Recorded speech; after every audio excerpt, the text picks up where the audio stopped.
What do you think is the number one reason couples get divorced? You might guess money issues, poor communication, or infidelity. And those are all great guesses and definitely contribute to a lot of divorces. But believe it or not, none of them are what I would give as the number one reason why I have seen marriages fail. Today, I'm going to share with you what I think leads most couples to divorce. Hi, I'm Kelly Case, licensed counselor and marriage coach. I take marriages that are broken and unfulfilling and make them first class so that you can love life together. This channel is for you if you want a happier home but you just don't know how to get it. Be sure to click that subscribe button so that you can be notified whenever I upload anything new. When people find out I'm a marriage counselor, they often ask me, what are the keys to a successful marriage? Is it trust, communication, having fun together, not sweating the small stuff? Yes, it's all of those things. But the biggest key is to focus on yourself. Focus on myself? Sweet, I can do that. Selfishness comes naturally to me. Not so fast, Buster. I don't mean be selfish. I mean focus on yourself and what kind of spouse you are being. Focus on being what I call a first-class spouse. The first response I usually get from people is an eye roll and a "you just don't understand. It's not me that's the problem. My wife..." All right, so let's unpack this a minute because you're right. Your spouse may be 80% to blame for the issues in the marriage. So how is focusing on you going to be the key to your success? Let me explain. We don't usually hesitate to hire a mechanic if we need help with a car or a plumber if our pipes are backed up. But when our marriage, one of the most important things in life, is in jeopardy, we just keep letting it bleed until it dies. Why? I'll tell you why. Because we often believe it's our spouse's fault and not ours, and we believe that they either can't be fixed or aren't willing to get help. Thus, you are literally stuck and helpless. If you get nothing else from the video today, get this. The number one mistake that you can make, which will destroy your marriage, is focusing on what your spouse needs to change, instead of focusing on what you need to change. Stop focusing on what your spouse needs to change. Why? Because you can't control them. So focus on you. What do you need to do? Are you a perfect spouse? Be honest. If you're not, and I've never met one who is, then you got work to do. So get to work. But why should I work on making myself an A+ spouse when I'm already an A- spouse and my husband is a D spouse? Because there's absolutely nothing you can do about that. You can only control your side of the court.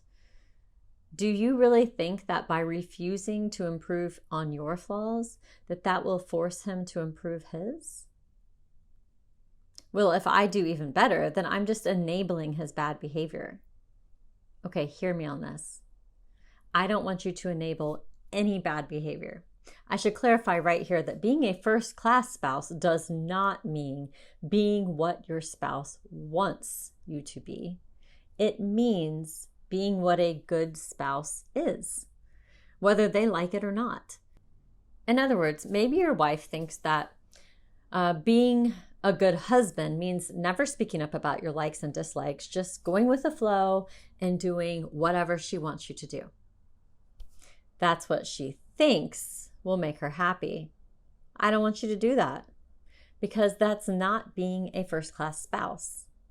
A first-class spouse is lovingly assertive and speaks up when they need to, because then they aren't harboring any resentment and are being their authentic and vulnerable self with their spouse.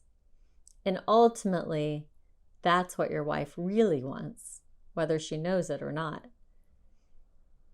I cannot overemphasize the importance of focusing on you. You'll ruin everything if you don't.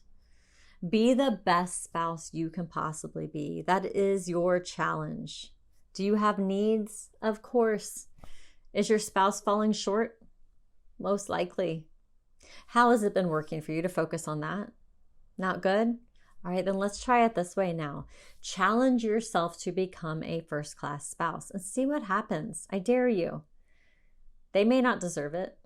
They may not appreciate it. They may take you for granted. Just do it anyway. Become the best version of you that you can possibly be.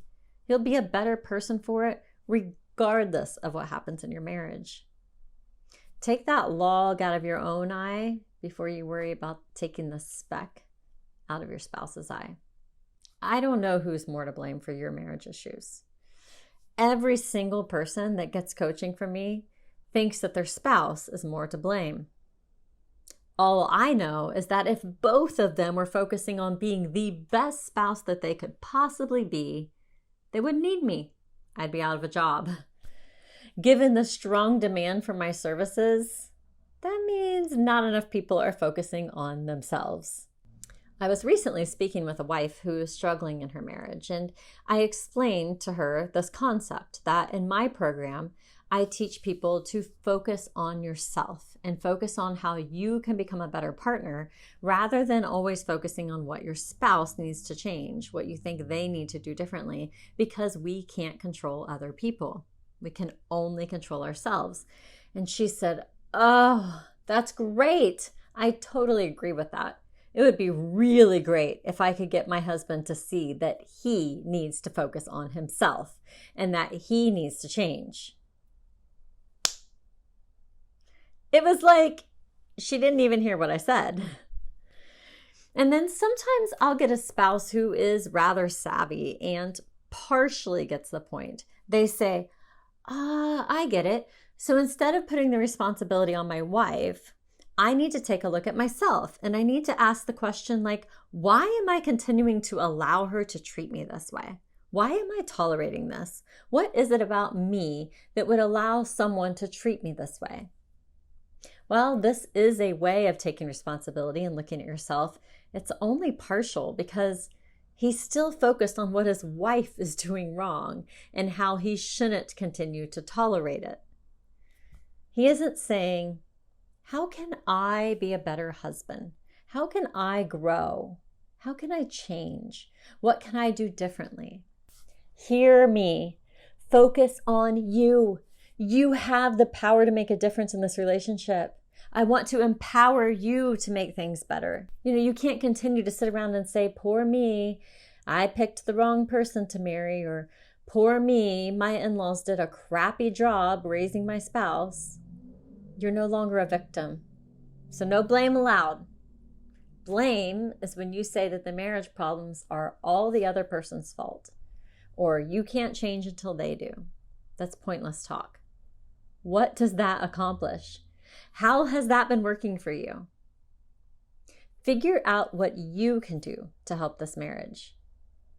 Maybe the issues aren't 50-50. Maybe your spouse is 80% to blame. So what? Fix your 20% or divorce, because if you just keep waiting for them to change first, you'll be waiting for the rest of your life. You see, you can't use your spouse's inability to or unwillingness to be perfect, their flaws, their issues, be the excuse to just stay as you are and not become better. Their faults aren't your excuse to stay stuck. Just because they're doing things wrong doesn't mean that you should focus on them. You still need to focus on you and what you can improve.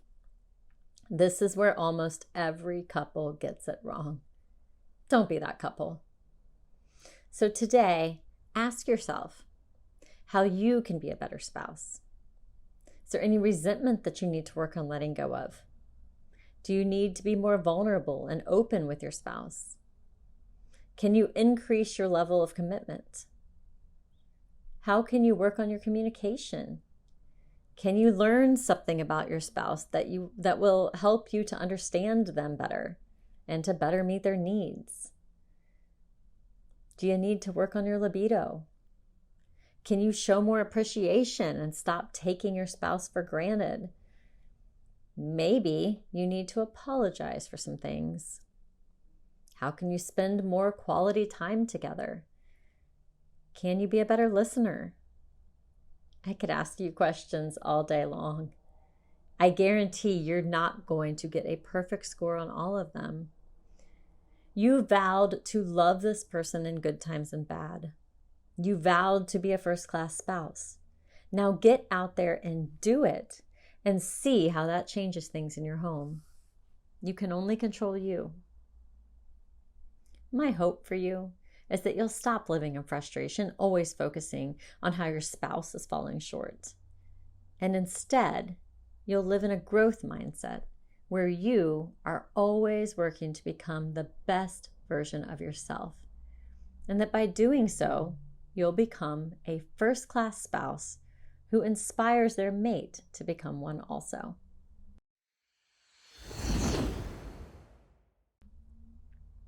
To learn more about being a first-class spouse, visit me at firstclassmarriage.com. If you enjoyed this video, please like, comment, and subscribe so that more people can see this valuable content. Also, if you enjoyed this video, you might like some of these.